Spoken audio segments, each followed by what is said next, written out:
পাৰা যদি তুমি মোৰ অৰ্ধাংগিনী হবা। তুমি কেৱল মাত্ৰ মোৰ প্ৰেমিকা হ'ব নালাগে, পাৰা যদি তুমি মোৰ অৰ্ধাংগিনী হবা। মৰমৰ বাজেটো অন্য একোৱেই মই দিব নোৱাৰিম। যদি উৰে জীৱন মৰম পালেই সুখত থাকিব পাৰা, তেন্তে মোৰ নামৰ সেন্দুৰখিনি তোমাৰ কপালত আঁকি ল'বা।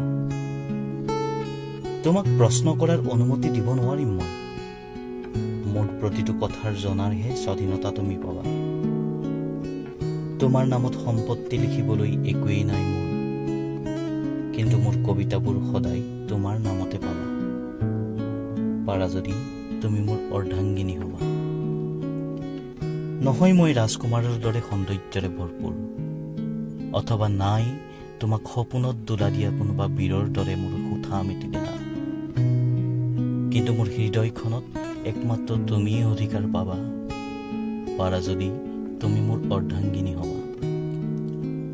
দামী হোটেলত তোমাক ভোজন কৰাবলৈ নিব নোৱাৰিম মই। কেতিয়াবা মই ঘৰতে ৰন্ধা খাদ্যহে তুমি খাবলৈ পাবা।